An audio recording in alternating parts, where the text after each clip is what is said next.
valuation of goodwill.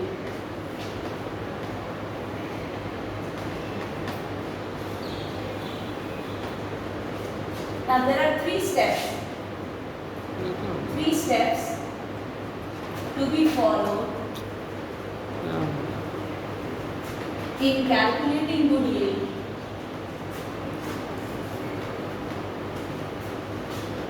According to super profit method.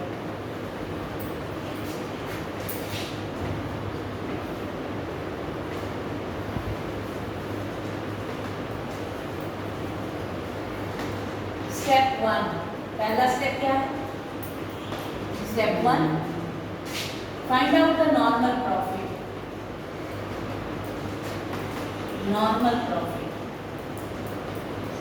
तो जाहिर सी बात है नॉर्मल प्रॉफिट कैलकुलेट कैसे होगा? Normal profit is equal to capital employed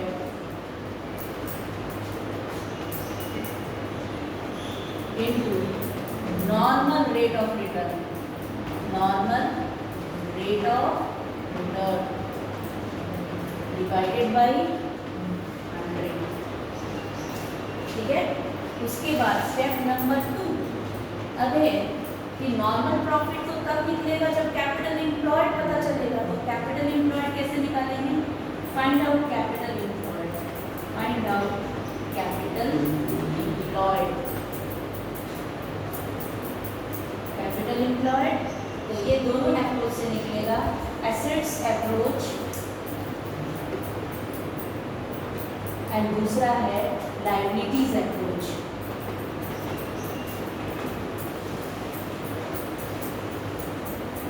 ठीक है.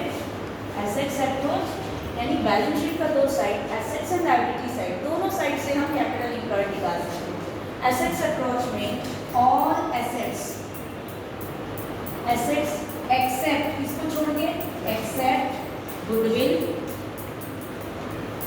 नॉन ट्रेड इन्वेस्टमेंट,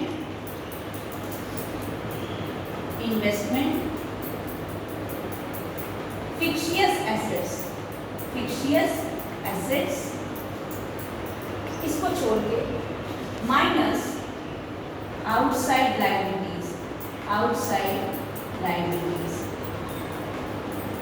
और you can say net assets. Total assets minus outside liability. Total assets में इसको छोड़ के goodwill, non trade investment and fictitious assets. ठीक है. उसके बाद लायबिलिटी अप्रोच में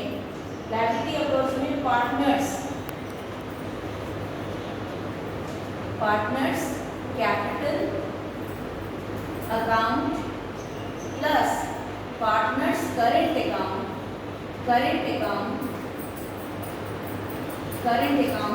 और ये क्रेडिट बैलेंस प्लस रिजर्व्स. ठीक है.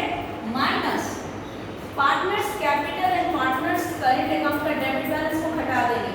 Partners capital plus partners current account debit balance इसको सब्ट्रैक्ट कर देंगे. माइनस फिक्शियस एसेट्स जैसे आपका हो गया एडवर्टीजमेंट सस्पेंस हो गया, प्रॉफिट एंड लॉस का डेबिट बैलेंस हो गया, माइनस हो गया आपका लायबिलिटीज आउटसाइड लायबिलिटीज. ठीक है. ये दो अप्रोच से कैपिटल एम्प्लॉयड आपका निकल गया. और हमारा स्टेप नंबर 3 क्या है? स्टेप नंबर 3 होगा फाइंड आउट सुपर प्रॉफिट. तो सुपर प्रॉफिट का फॉर्मूला है super profit is equal to average profit. ये दिया हुआ रहेगा एवरेज प्रॉफिट और इसको हम एक्चुअल प्रॉफिट भी बोलते हैं. एक्चुअल प्रॉफिट क्वेश्चन में दिया हुआ है तो नहीं तो कभी कभी मेंशन कर देता है कि प्रीवियस ईयर का प्रॉफिट एवरेज होगा माइनस नॉर्मल प्रॉफिट.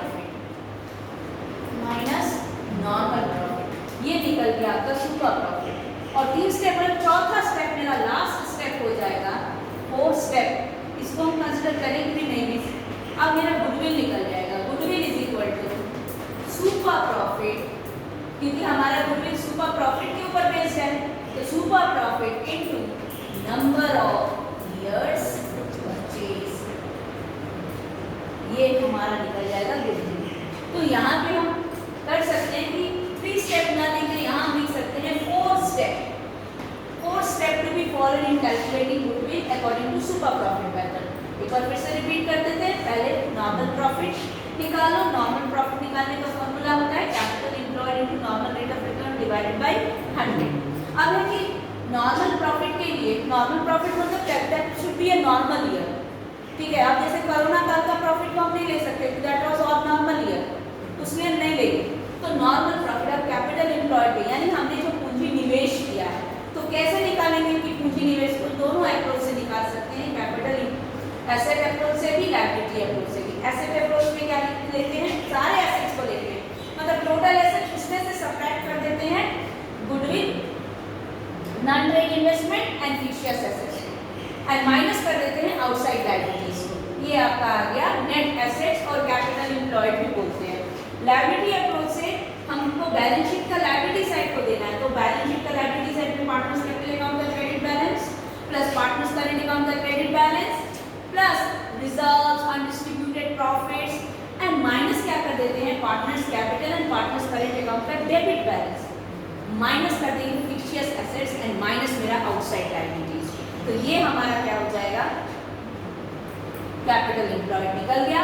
अब है find out super profit. Super profit is equal to average profit minus normal profit, ये निकल गया super profit, and then super profit के आधार पर मेरा गुडविल निकल जाएगा। चौथा step, goodwill is equal to super profit into number of years, ठीक है।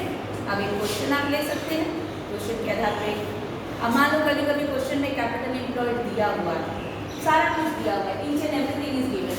मान लीजिए दिया है एवरेज प्रॉफिट आपका दिया है 10,000, ठीक है। कैपिटल एम्प्लॉयड आपका दिया है average profit is equal to 10,000, capital employed दिया है 10 लाख, ठीक है, and normal rate of return आपका दिया है 5%। अब आपको बोल रहा है calculate goodwill according to the super profit method at 2 years purchase, ठीक है। तो आपका सबसे पहले आप नॉर्मल प्रॉफिट निकालो। नॉर्मल प्रॉफिट हो गया तुम्हारा 10 lakh capital employed into 5% normal rate of return, ये हो गया तुम्हारा 50,000, ठीक है। एवरेज प्रॉफिट को 1 लाख हम ले लेते हैं।